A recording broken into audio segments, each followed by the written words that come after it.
2025 সালে যে সমস্ত ছাত্রছাত্রীরা মাধ্যমিক পরীক্ষা দেবে, তোমাদের পক্ষে যে ইতিহাসের যে কোশ্চেনগুলো আমি আলোচনা করে দিয়েছি, যেমন ধরো 8 নম্বরের কোশ্চেন যেগুলো ভেরি ভেরি ইম্পর্টেন্ট, সেগুলো আলোচনা করেছিলাম যে নীল বিদ্রোহের কারণ এবং তার গুরুত্ব আলোচনা করো।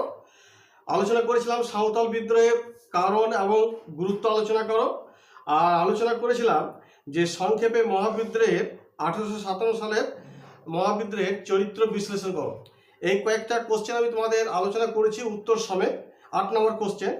আজকে তোমাদের সামনে যে 4 নম্বরের যে দুটি কোশ্চেন আলোচনা করতে চলেছি, এটাও এই দুটো কোশ্চেন কিন্তু 2025 সালের পক্ষে ভেরি ভেরি ইম্পর্টেন্ট। এটা হচ্ছে ভারত ছাড়ো আন্দোলনে কৃষক এবং শ্রমিক শ্রেণীর ভূমিকা আলোচনা করো। এই কোশ্চেনটা কিন্তু খুব ভেরি ভেরি ইম্পর্টেন্ট। বিশেষ করে তোমাদের ধরো এই যে কোশ্চেনটা বললাম 4 নম্বর ক্ষেত্রে, আবার অনেক সময় দেখা যায় কি এই 8 নম্বরের কোশ্চেনও কিন্তু অনেক সময় দিয়ে দেয়। তো যাই হোক, তোমরা এই কোশ্চেনটার উত্তর কী লিখবে সেটা আলোচনা করা যাক। প্রথমে ভূমিকা দেবে, ভূমিকা দিয়ে লিখবে 1942-এর ভারত ছাড়ো আন্দোলন ছিল স্বতঃস্ফূর্ত এবং একটি প্রকৃত গণ আন্দোলন। এই আন্দোলনে কৃষক শ্রেণী অভূতপূর্ব খাড়া দিয়েছিল। সীমাবদ্ধতা থাকা সত্ত্বেও শ্রমিক শ্রেণীকে এই আন্দোলনে অংশগ্রহণ থেকে বিরত রাখা যায়নি। এবার ধরো শ্রমিক শ্রেণীর ভূমিকা দেবো আর এই কৃষক শ্রেণীর ভূমিকা দেবো, তারপর দেবো কি শ্রমিক শ্রেণীর ভূমিকা। দেখো কৃষক শ্রেণীর ভূমিকার ক্ষেত্রে কি লিখবে? ভারত ছাড়ো আন্দোলনে কৃষক সম্প্রদায়ের যোগদান এই আন্দোলনকে জঙ্গি চরিত্র দান করে। কৃষক আন্দোলনের ব্যাপকতা বিভিন্ন দিকগুলি হলো 1 নম্বর 2 নম্বর দিয়ে লিখবে। 1 নম্বর লিখবে আসাম, বাংলা, বিহার, উড়িষ্যা, উত্তরপ্রদেশ, মধ্যপ্রদেশ প্রভৃতি স্থানে কৃষকরা স্বতঃস্ফূর্তভাবে আন্দোলনে যোগ দেন। 2 নম্বর পয়েন্ট দিয়ে লিখবে বহু স্থানে কৃষকরা সরকারি খাজনা দেওয়া বন্ধ করে দেয়। বাংলার বিভিন্ন জেলায় কৃষক আন্দোলন গণবিদ্রোহের চরিত্র গ্রহণ করে।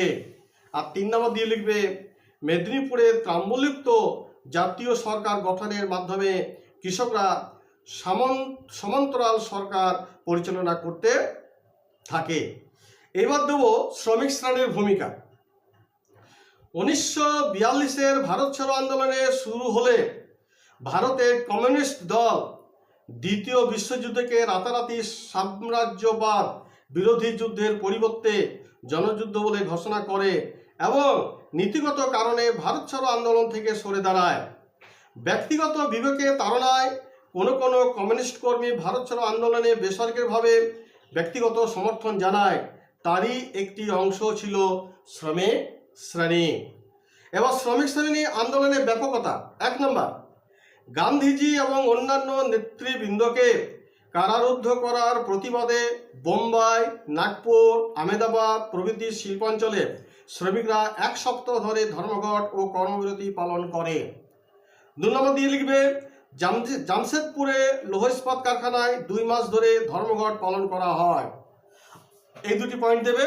তারপর উপসংহারে লিখবে ব্রিটিশ সরকার ভারত ছাড়ো আন্দোলনের বিরুদ্ধে কমিউনিস্ট পার্টিকে কাজে লাগাতে চেয়েছিল, তাই কমিউনিস্ট পরিচালিত শ্রমিক আন্দোলনের ভূমিকা আশাব্যঞ্জক না হলেও কৃষক শ্রেণীর অভূতপূর্ব সারা শ্রমিক শ্রেণীর কিছু অংশের অনীহাকে পুষিয়ে দিয়েছিল। তবে অধ্যাপক আদিত্য মুখার্জির মতে পার্টির লাইন আলাদা হওয়া সত্ত্বেও দেশের বিভিন্ন এলাকায় সাধারণ কমিউনিস্ট কর্মীরা ভারত ছাড়ো আন্দোলনে সক্রিয়ভাবে অংশ নিয়েছিল। দেখো 4 নম্বর কোশ্চেন খুব বেশি যে আহামরি লিখতে হবে তা নয়, একটু পয়েন্ট ধরে সঠিক তথ্য দিয়ে উত্তরটি লিখলেই কিন্তু তোমরা নাম্বার পেয়ে যাবে।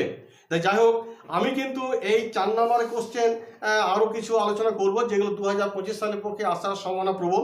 এখন যদিও তোমাদের কোনো সাজেশন দিচ্ছি না, জাস্ট যেগুলো আসার সম্ভাবনা প্রবল আছে সেগুলো নিয়ে জাস্ট একটা উত্তর সমেত আমি আলোচনা করছি।